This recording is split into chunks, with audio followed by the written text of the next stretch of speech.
Okay, so we have the pin in place and we're good to go. I was a little bit off on the depth. I should have reamed it just slightly more. I was like about a 1/16 inch from the end when I drove it in, and it kind of stuck there. I couldn't drive it back out. So all I did was just file the top. It's not a big thing. I mean, this sucker's on there. It ain't going anywhere. So I have the one of the thrust bearings in place here, and we're going to slide our shaft into place. I'm going to slide the second thrust bearing into place. And we're not going to worry about our pulley right now because we just want to mark where this collar goes. So we're going to put the collar on and we're going to get it all nice and together. So we want a little bit of compression on this because we have bearings in there now. You know, we don't want to put 1,000 pounds of pressure on it, but we just want a little bit of compression. And as you can see, I'm facing the set screw hole up. So I have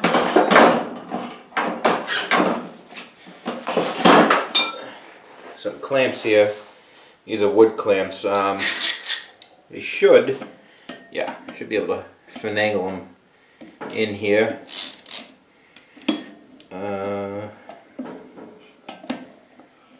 Something like that. Again, we just want to make sure that we're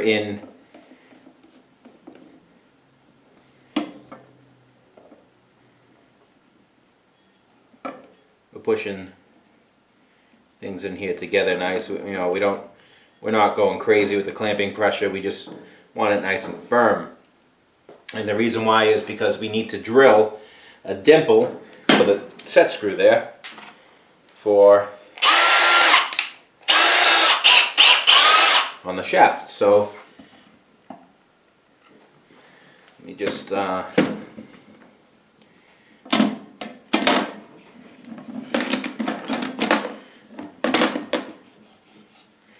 how we're working with pressure here.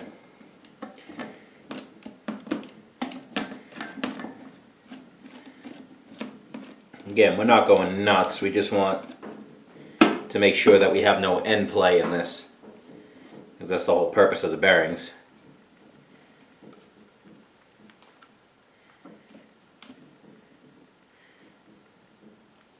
Okay, so we got some snug going on there. I'm just going to take this .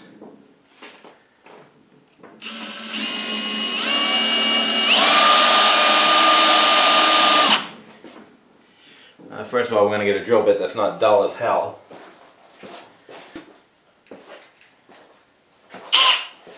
Okay, much better.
Okay, that's plenty good for that.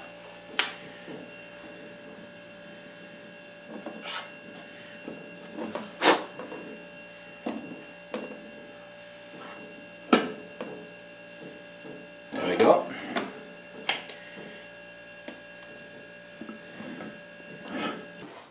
Okay, so we're all deburred on that. We're good to go. I have this temporarily in place, and these two dimples here are for the cone pulley. Now they're not the same distance. They're not in line with each other. They're off. They were drilled off a little bit, which is no big deal. So the one that is closest in this direction here is 1 inch 600 thousandths from the end of the bearing. So again, we don't need to be ridiculously critical with this. We want to be close, but we don't have to be spot on. So it's perfectly fine to just do a measurement with a ruler. So from that face, make sure we're in there. We're 2 inches 600 thousandths, not 1 inch. Okay, so 2 inches 600 thousandths. Let me just mark vertical on this pulley so I know where we're going with this. And what I want to do right now is I'm going to get the comb pulley in place. Of course, I smudged my mark.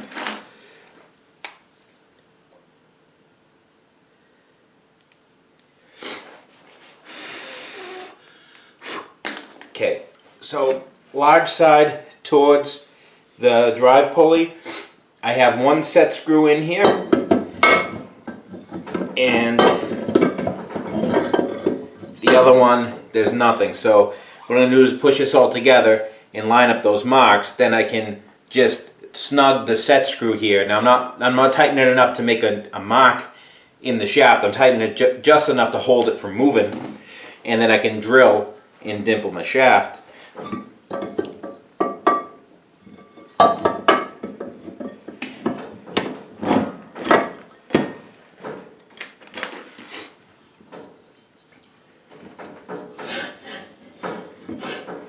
Okay, so I'm looking down.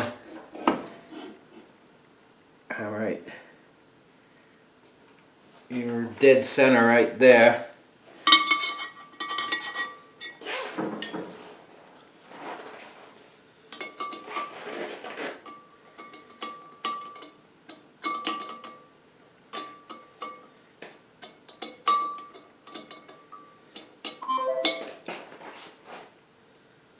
Alright, that looks really good.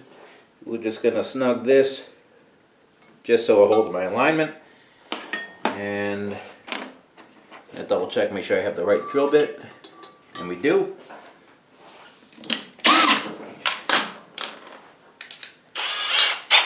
Now this gets dimpled a fair bit deeper than the other ones did.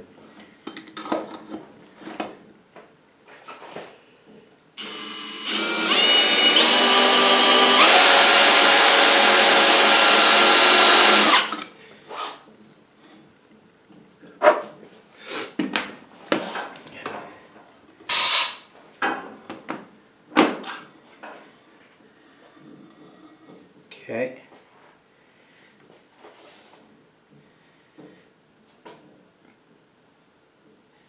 Alright, I have a mark on that one. So now what I'm going to do is I'm just going to trade these out. I'll put this one in, if I can get my hand to bend that way. Of course it doesn't want to, right?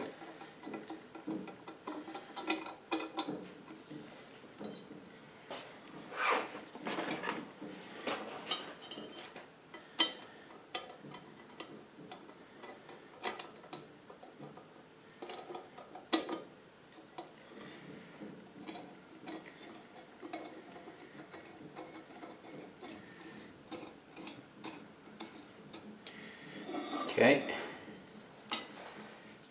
I'm going to take this one out.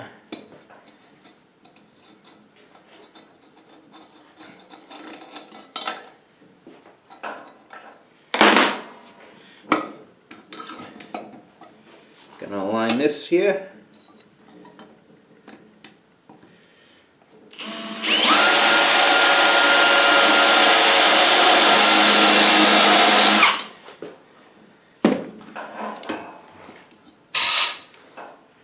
Okay, we have a mark on that one. So now I can take this out. That way I can see what I'm doing with the drill. And then we can put everything together the way it's supposed to.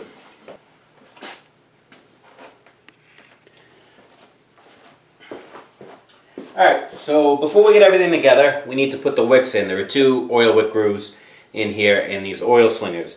So you're going to put the oil slinger in first. And the wick is going to go underneath the oil slinger, so it's going to be through the middle of that ring. That way, as that ring rotates and picks up oil from the sump, it gets dumped onto that wick, which then feeds it to both sides of this bearing, the cast iron here. So we're just going to press those into place, just like any other wick, and trim the edge.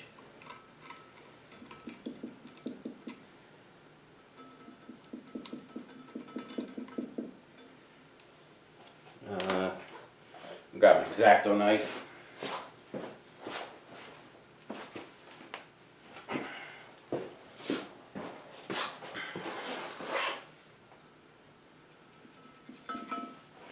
Okay, and same for the other side here.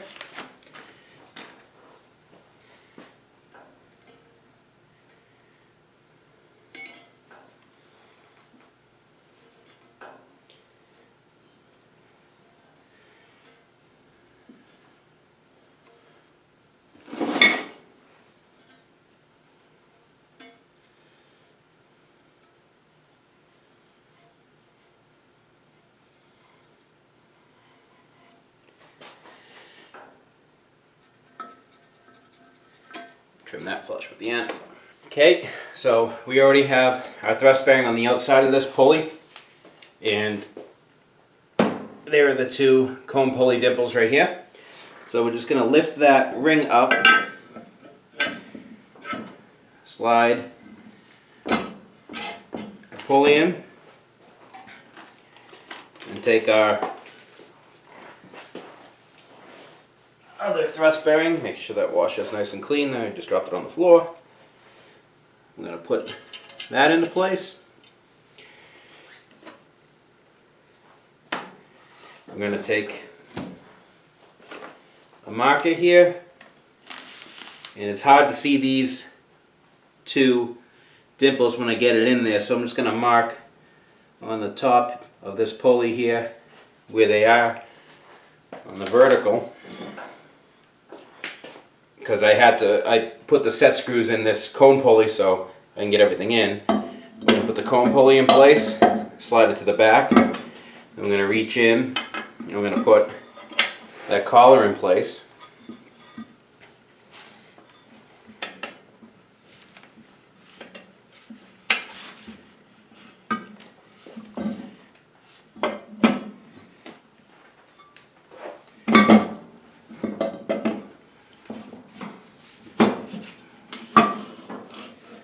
Okay, and we're going to get our little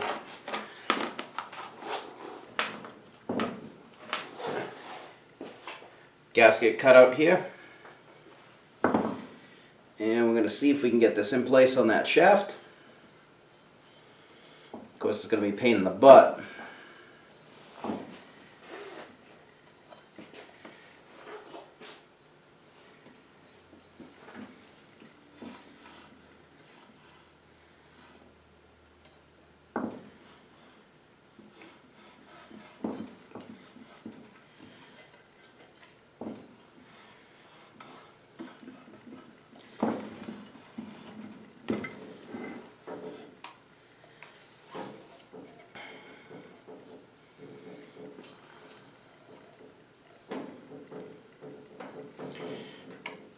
Is like the tiniest amount of room to get your fingers in here on this side.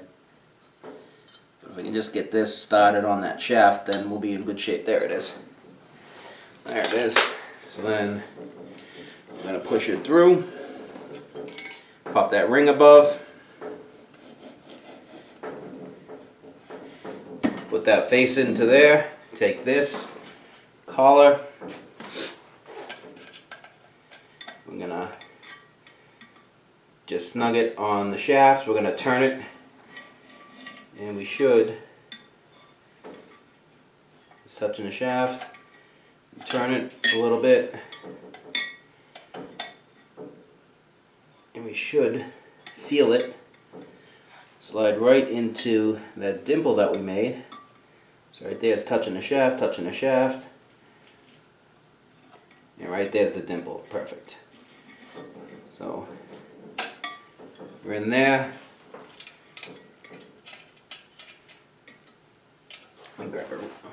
Grab a pair of Lyman's.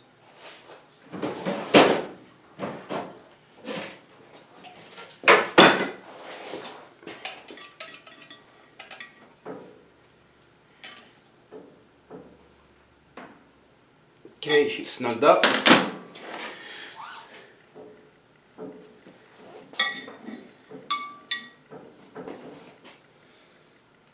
Okay.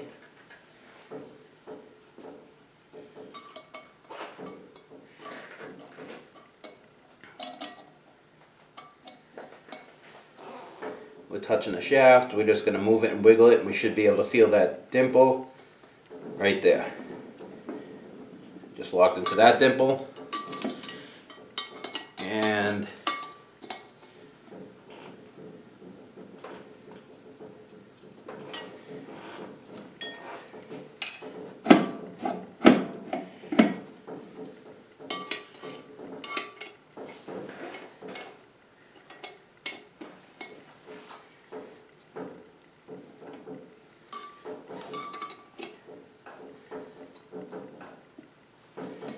actually, I'm going to have to just take this out so I can look down it. I think it's a pain in the butt to get back in, but need to make sure that we're lined up correctly.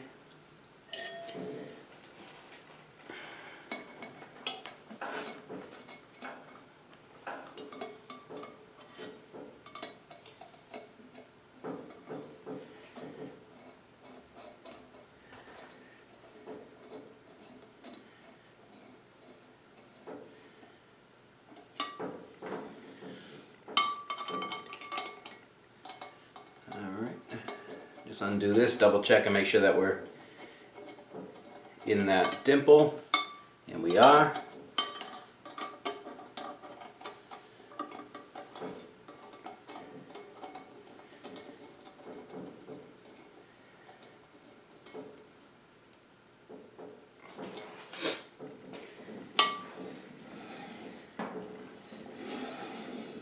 Okay, let's get our oilers.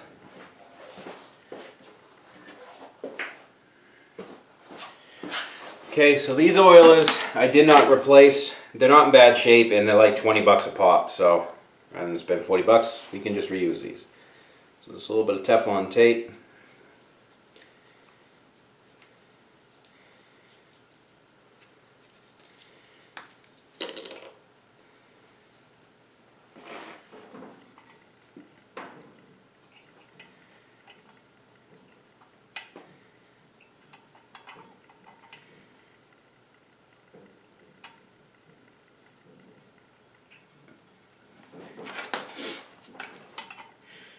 It would have been easy to put these on before I put everything together, but you know, we didn't think that far ahead.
Okay, and then this here, these little caps sit right here. Now you can see they float around. I lost one of these, so I just have to make one. I think I'm just going to make it out of plastic and just sit that sucker in there. Either that or I have gasket material over there. I can just kind of get a little bit of gasket cement and stick it right down on the top, which is probably the easier way to do it. But right now, let me just take a little bit of oil.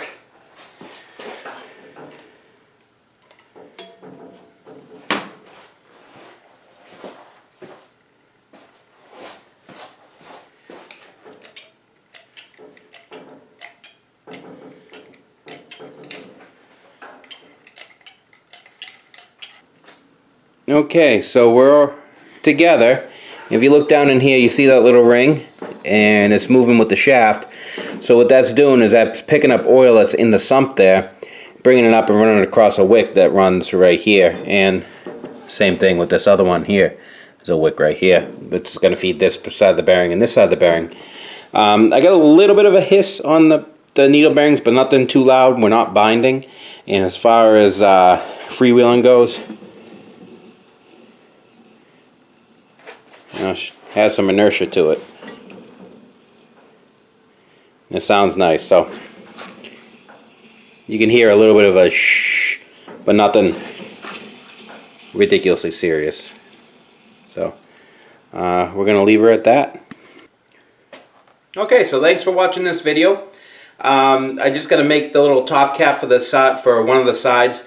I think what I'm going to do, since that cast iron one is so loose anyway, I'll take just 2 pieces of that gasket material that I have, and we'll put it over the top. It's more or less to keep anything from falling in rather than keeping the oil from coming out. It's not going to be splashing around like crazy. Also, I'll put something on that outboard side just to block that oil return trough. So again, not necessarily to keep the oil in, but just to keep garbage out. So it's a pretty good repair. You know, we didn't really, I cleaned off and stoned off the actual cast iron bearings just to make sure there were no big burrs or anything in there. But as far as remachining them, it's a lot of work. There's a lot of chance to screw it up for not a whole lot of gain with what this is. And those 2 little needle bearings on the sides allow me to keep all side to side or lateral play out of that drive unit. So now we just have a few more things to do. I'm going to put together the gearbox, and we'll get that all together, and then from there we'll do the apron, and then we can actually start assembling this unit and getting into looking like a lathe again. So thanks for watching this video, and we'll see you on the next one.